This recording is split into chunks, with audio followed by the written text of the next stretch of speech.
रिमझिम बारिश हो रही थी। बूंदें जैसे धरती पर नहीं बल्कि समय की खिड़कियों पर गिर रही हों। उस दिन हवा में एक अजीब असहज करने वाला सन्नाटा पसरा हुआ था। सड़क के ऊपर घने बादलों की परतें ऐसे घूम रही थीं जैसे किसी अनहोनी का बिगुल बज चुका हो। आर्यन 20 साल का नौजवान शहर की धूल, भीड़ और तनाव से तंग आकर आज अपने गांव देवपुर लौट रहा था। 6 साल बाद, 6 साल से गांव की किसी भी खबर से दूर। उसे नहीं पता था कि देवपुर अब वही पुराना शांत गांव नहीं रहा। बस एक खटारा डिब्बे की तरह झटके खाती हुई कच्ची सड़क पर भागने की कोशिश कर रही थी, पर हर कुछ किलोमीटर पर हाँफ जाती, रुक जाती। बारिश और जंगल मिलकर शाम को और गहरा कर रहे थे। बाहर अंधेरा बढ़ रहा था और बस अब भी लगभग 9 किलोमीटर दूर थी। ये बस भी ना मेरी जिंदगी जैसी है, जितना भागना चाहूं उतना ही अटक जाती है। पता नहीं कब पहुंचूंगा गांव, इससे पहले कि अंधेरा पूरा निकल जाए। बस के अंदर सन्नाटा था। कुछ यात्री सो रहे थे, कुछ धीमे सुरों में बात करते हुए दोस्ती बढ़ा रहे थे। तभी बस एक जोर के झटके के साथ रुकी। दरवाजा कर्र करके खुला और एक बूढ़ा बाबा बस में चढ़े। चेहरा झुर्रियों से भरा, आंखें गहरी, ऐसी जैसे किसी और ही दुनिया को देख रही हूं। गले में मोटी रुद्राक्ष की माला, हाथ में एक पुराना सा झोला जिसमें अजीब तरह से बहुत सारे रुद्राक्ष भरे हुए थे। रुद्राक्ष ले लो भक्तों, अंधेरे में जो छुपा है उससे बचा लेगा, रक्षा करेगा जो आने वाला है उससे। यात्री ने अपने अपने मुंह फेर लिए। आर्यन ने भी खिड़की की ओर चेहरा घुमा लिया। उसे ऐसे चीजों में कोई दिलचस्पी नहीं थी, लेकिन बाबा सीधे आर्यन के सामने आकर रुक गए। उनकी आंखें जैसे आर्यन के मन में उतर रही थीं। तुझे इसकी सबसे ज्यादा जरूरत है बेटा, ले ले, ये तेरी जान बचाएगा। मुझे नहीं चाहिए बाबा, मैं इन चीजों पर विश्वास नहीं करता। विश्वास करेगा, जब वो आएगा तब जरूर करेगा। बाबा ने एक काला रुद्राक्ष उसकी हथेली पर रख दिया। उस रुद्राक्ष में एक अजीब गर्माहट थी, जैसे वो कोई जीवित चीज हो। आर्यन असहज हुआ, पर डर लगा कि किसी अजीब बहस में न पड़ जाए, इसीलिए उसने रुद्राक्ष जेब में डाल लिया। बाबा बिना कुछ कहे बस से उतर गए और बस फिर चल पड़ी उसी टूटी फूटी चाल के साथ। रात के 10 बजे बस देवपुर चौराहे पर रुकी।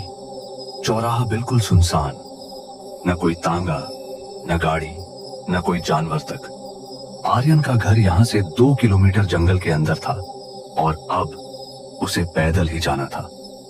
बारिश थोड़ा थम चुकी थी, लेकिन हवा में डर खुला हुआ था। कितना सन्नाटा है, कोई भी नहीं दिख रहा। कुछ तो ठीक नहीं लग रहा, पर बस थोड़ी दूर और घर पहुंच जाऊंगा। देवपुर का जंगल जैसे किसी अनजाने भय से कांप रहा था।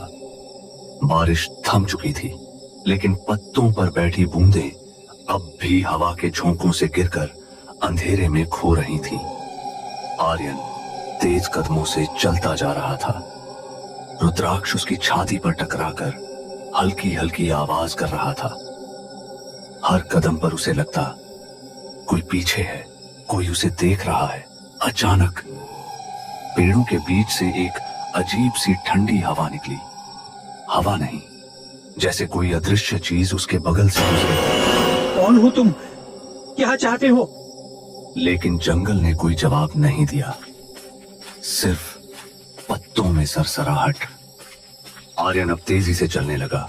उसके पैरों की आवाज कच्ची मिट्टी पर चर्र चर्र कर रही थी। कुछ दूर जाने पर एक काली धुंधली सी आकृति पेड़ों के बीच उभरी। पहले वह सिर्फ छाया थी, फिर धीरे धीरे उसका आकार बनने लगा।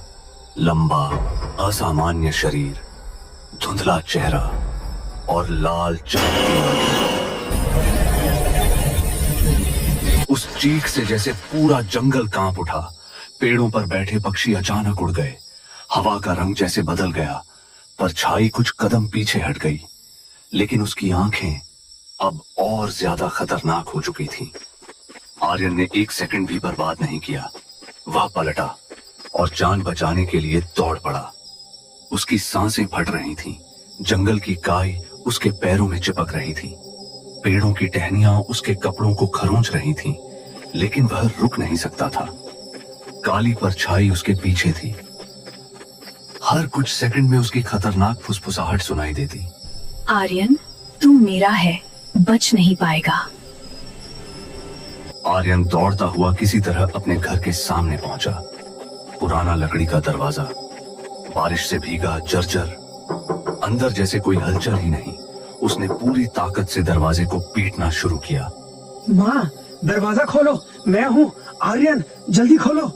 अंदर से कोई आवाज नहीं आई, घर जैसे खाली हो।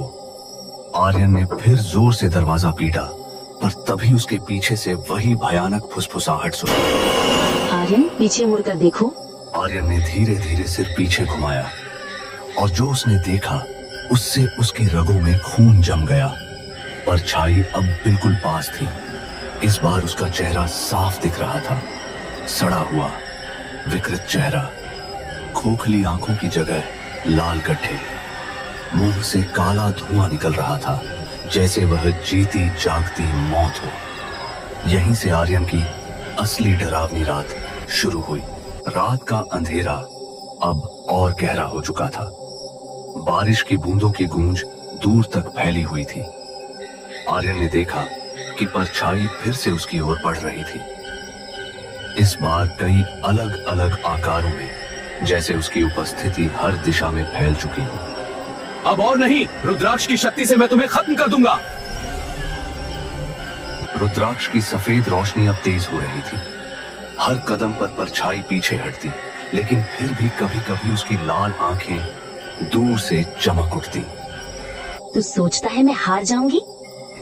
ये जंगल तेरा नहीं है आर्यन, ये मेरा है। आर्यन ने जंगल के बीचों बीच एक खाली जगह ढूंढी।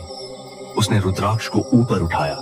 रुद्राक्ष की रोशनी इतनी तेज हो गई कि परछाई की छाया जंगल में धुंधली पड़ गई। परछाई जोर जोर से चीखी, उसका स्वर हवा में गूंज रहा था। अचानक वह धुआं बनकर हवा में घुल गई और लाल आंखों की चमक धीरे धीरे कम हो गई। आर्यन ने देखा, जंगल अब शांत था। पेड़, मिट्टी, हवा सब जैसे सामान्य हो गए थे। रुद्राक्ष अब हल्की रोशनी छोड़ रहा था और आर्यन की थकान और डर मिटने लगे। लेकिन उसने महसूस किया, यह जीत सिर्फ एक रात की थी। रुद्राक्ष की शक्ति ने उसे बचाया, पर भविष्य में आने वाले खतरे अभी भी उसके रास्ते में थे। घर के अंदर माता पिता की तस्वीरें धूल से ढकी हुई थीं। आर्यन ने दरवाजे को खोला और अंदर गया। वह जानता था, रात की परछाई अब नहीं थी, लेकिन उसका डर, उसका साहस और रुद्राक्ष का रहस्य हमेशा उसके साथ रहेगा। और इस तरह देवपुर की रात का डर खत्म हुआ। परछाई ने पीछे हटकर जंगल में अपना ठिकाना लिया और आर्यन ने नई सुबह के साथ अपने जीवन में एक नई शुरुआत की।